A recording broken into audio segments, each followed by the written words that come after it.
ng Barangay Hall. Nasira rin ang isang motor at isang tricycle dahil sa pagsabog. Sinubukan naming makipag-ugnayan sa isa sa mga may-ari ng bahay pero tumanggi siyang humarap sa kamera. Ayon sa barangay, hindi pa nila matukoy kung anong uri ng paputok ang sumabog pero isang lalaki raw ang nakitang nakatambay sa tapat ng mga nasirang bahay ilang segundo bago ang insidente. Nakakulay itim. Hindi namin alam kung ano yung nilagay o ano about sa bahay, about sa motor. Tingin ko, paputok talaga. Malakas na uri Kaya lang, malakas. Malakas talaga. Pero dismayado ang barangay dahil sa matagal umanong pagresponde ng pulisya. Ang problema ko, tumawag na ako sa Presinto 7 hanggang ngayon, hindi pa dumarating. Mag-aalas 2 na ng madaling araw nang dumating ang TFRU ng MPD. Sinusubukan pa namin kunin ang pahayag ng pulisya tungkol dito. Para sa GMA Integrated News, Jomer Apresto, nakatutok 24 oras. Trahedya naman ang inabot ng pagsalubong ng bagong taon sa isang designated area ng mga tindahan ng paputok sa Antipolo. Ilang residente ang sugatan dahil sa sunod-sunod na pagsabog sa hilera ng mga tindahan ng dahil umano sa isang lumihis na pagputok ng fountain. Nakatutok si EJ Gomez. Kinukunan lang ng video ang nagpuputokang fireworks na yan sa Barangay de la Paz, Antipolo City noong kasagsagan ng pagsalubong sa bagong taon kagabi. Nang biglang nagsabugan sa baba ang mga paputok. Sa isa pang video, kita ang malapitang pagsabog ng sari-saring fireworks. Kanya-kanyang paglikas ang mga tao. Ang lugar na pinangyarihan, isang designated area ng tindahan ng mga paputok. Kita ang isang nagbi-video na sinubukan pang magtago sa likod ng mga istante. Kwento ng mga saksi, mitsa raw ng mga kalat-kalat na pagsabog ang nalihis na pagputok ng isang fountain. Ang ginagawa ko lang po nun is nanonood lang po ako ng fireworks. Gawa po ng 12 na po nun. Kaya po nagpuputok na po sila. Then napansin ko po, biglang lumis po yung paputok. Then doon na po nagsimula yung trahedya. Hindi na po namin naligpit yung mga gamit namin, yung mga paninda. Sa sobrang taranta po, hindi namin alam kung saan kami pupunta. Yung anak ko po, naligaw siya. May pader daw silang tinalon. Yung anak ko po na nahiwalay sa akin, maming bunso ko is 6 years old po. Sa sobrang taranta, hiwa-hiwalay po kami. Duguan po yung iba. Ilan sa mga lumikas, pinasok na lang ang isang bahay sa likod ng mga tindahan. Ayon sa Barangay de la Paz Rescue, 11 ang biktima sa insidente, kabilang ang ilang menor de edad.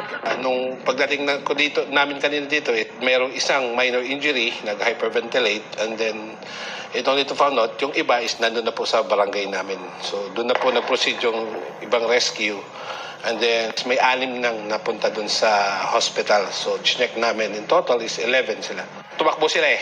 So yung pagtakbo nila, nadapa. So mga gas-gas. At yung isa is, yun nga, may laceration doon sa kamay, but all is okay naman. Kabilang sa mga sumabog na paputok ay aerial fireworks, mga fountain at mga lusis. Maging mga panindang torotot, damay sa sunog. Halos maubos naman ang mga panindang paputok sa istante na posibleng hindi na rin mapakinabangan. Tuluyang naapulan ng Bureau of Fire Protection ng sunog pasado alas 12 ng madaling araw. Ayon sa barangay, nitong Disyembre lang unang binuksan itong designated area na ito para sa mga nagtitinda ng fireworks na nooy nakapwesto sa may highway. Nakasara muna sa publiko ang lugar habang patuloy ang investigasyon ng mga otoridad sa insidente. Para sa GMA Integrated News, EJ Gomez, nakatutok 24 oras.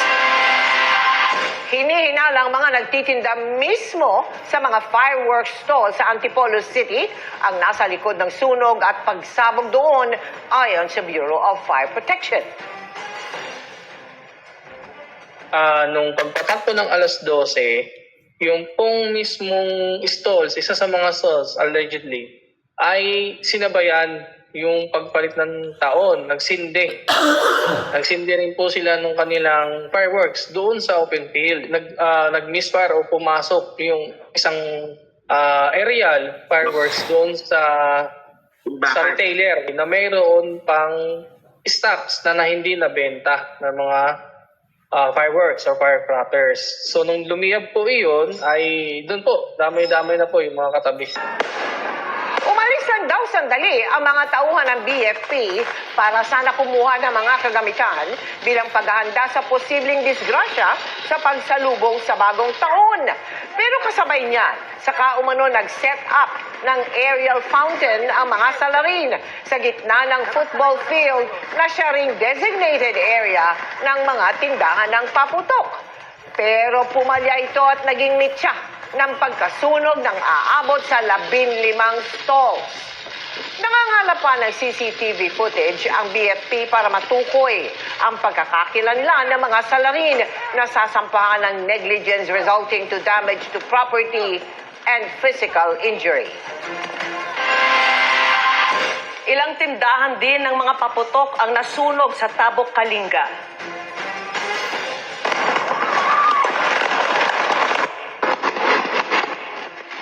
Biglang nagpulasan ang mga mamimili matapos marinig ang pagsabog mula sa isang tindahan.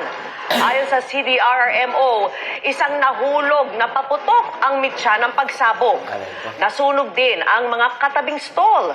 Wala namang nasaktan sa insidente na agad namang nirespondehan ng mga bombero. Mga tambak ng basura naman ang bumungad sa ilang lugar ngayong unang araw ng 2026. Kabilang sa mga pinagtulungang linisin kanina ang mga ginamit na paputok at pailaw. Nakatutok si Dano Tingkungko. Panandalian man ang pailaw at paingay ng mga paputok sa pagsalubong sa bagong taon, ibang usapan pagdating sa mga iniiwan nitong bakas na hindi naman kayang mawala mag-isa o linisin ang sarili. Kaya sa mga kalsada sa Metro Manila kinaumagahan, hindi nakagulat-gulat na tad-tad ito ng basura. Tulad sa kanto ng Central at Visayas Avenue sa Quezon City na pinagtulungan ng mga tagahakot sa dami. Sa Summer Street, aakalain mong may autumn o taglagas dahil sa dami ng nagkalat na pabalat at papel ng paputok. Sa ilang bahagi ng Maynila, madaling araw pa nagsimulang maglinis sa mga street sweeper kasama si Marites. Nagsimula kami alas 5:30 po. Alas 10 na?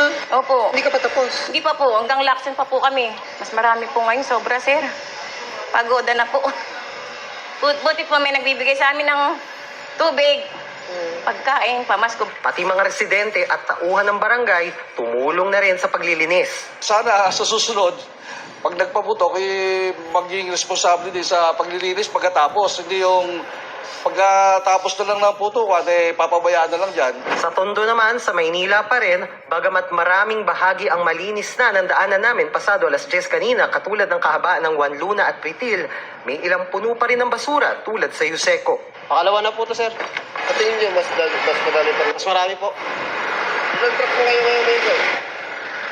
Mga ano po? Mga sa 15 po. Lahat. Nakakarami na lahat. Oo, nakakarami na. Sa Samson Road naman sa Caloocan, nagtulong-tulong na rin ang mga residente at barangay sa paglilinis ng basura sa kanilang lugar. Para sa GMA Integrated News, Dano Tingkungko, nakatutok 24 oras. Sa ibang balita, kalunos-lunos ang sinapit ng isang card trader na natagpo ang patay sa masukal na lugar sa Tagaytay City. Isa sa mga itinuturing ngayong person of interest, kaanak mismo ng biktima. Narito ang aking pagtutok. Hubot-hubad, nakagapos ang mga kamay at paa. Balot ng packing tape ang bibig at mga mata at walang buhay. Ganyan, natagpuan ng 26 anyos na car trader na si John Lester Amin sa masukal na bahagi ng Tagaytay City noong December 23. Initially, nakitaan natin siya ng mga saksak sa katawan. Maliban doon, wala na tayong nakitang other injuries po niya. It took us almost 3 days para ma-identify yung biktima. Positibong na-identify ng kalipin. Ayon sa Tagaytay Police, December 22, umalis ng kanilang bahay sa Quezon City ang biktima para makipagkita sa grupo ng mga lalaking katransaksyon nito sa negosyo. Meron tayong 4 na person of interest. Identify na natin yung isa dyan. Isa sa mga jury namin dyan, may mga transaksyon o nagtitinda ng sasakyan itong biktima. Isa yun sa posibleng tinitingnan nila kaya siya nagmadaling umalis ng gabi na yun. Recently siya na dinidispose or tinatransact na sasakyan. Yun yung initial lang natin na informasyon. Isa sa mga person of interest, kaanak ng biktima na isa sa mga huling kasama umano ni Amin. Hindi natin makakitaan na pinersa yung ating biktima pagkus ay parang sumama siya mismo doon sa sasakyan. Hawak ng pulisya ang mga CCTV video na kuha sa magkakaiwalay na lugar sa loob at labas ng Metro Manila noong gabi na huli siyang nakitang buhay. Sabi ng pulisya, may sapat silang ebidensyang hawak. Palakasin natin loob ng ating kalipin upang may sampa na. No? Kailangan na natin yung statement niya. Actually, may mga ebidensya na tayo nagko-collaborate na. No? Doon sa initial na statement niya, nagko-connect na. Pinuntahan namin ang last known address ng biktima at kanyang kinakasama. Pero ayon sa Homeowners Association President, hindi nila kilala ang biktima. Para sa GMA Integrated News, Emil Sumangil, nakatutok 24 oras. Update sa pagsabog